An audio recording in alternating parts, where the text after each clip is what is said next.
तुमने लक्ष्मण से कहा था कि तुम्हारे यहां कोई नीति, कोई धर्म नहीं होता। हमारे यहां युद्ध का भी धर्म होता है। हम शस्त्रहीन और निहत्थे शत्रु पर कभी वार नहीं करते। ये है रघुवंशियों की वीरता। लंका नरेश, तुम इस समय शस्त्रहीन, सुरक्षाहीन और अपमानित अवस्था में केवल शत्रु की दया के कारण जीवित हो। इसी का नाम है दुर्दशा। कोई किसी की मृत्यु का कारण नहीं होता।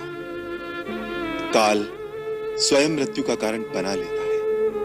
कौन सी डाली ऐसी है जिस पर फूल खिला, फला और डाल से नहीं गिरा? कौन सी जीवन ज्योति ऐसी है जो प्रज्वलित हुई और बुझी नहीं?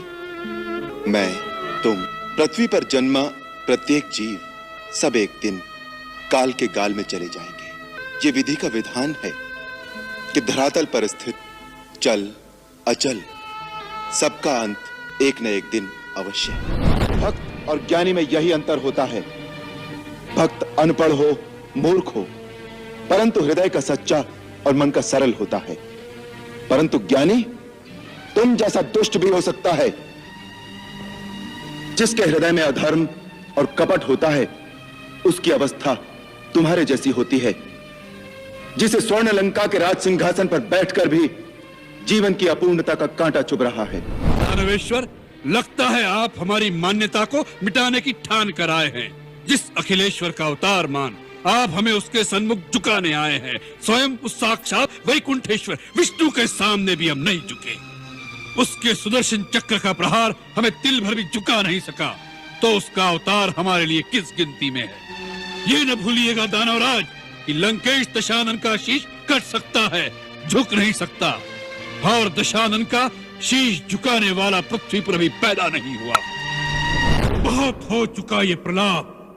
मतिमंद, तूने रावण की शक्तियों को नहीं पहचाना। हमारा हाथ खड़क की ओर जाता है तो आकाश में लोकपाल भय से कांपने लगते हैं। जिन भुजाओं ने स्वयं कैलाश को उठा लिया था, उन भुजाओं के फड़कने मात्र से देवता, गांधर्व और नक्षत्र भी भय से सांस रोक लेते हैं। हम वही जग प्रसिद्ध प्रतापी रावण हैं, जिसके चलने से पृथ्वी इस प्रकार डोलती है जैसे नाव में कोई हाथी सवार हो। उस रावण के सामने तू उस मनुष्य राम की बात करता है।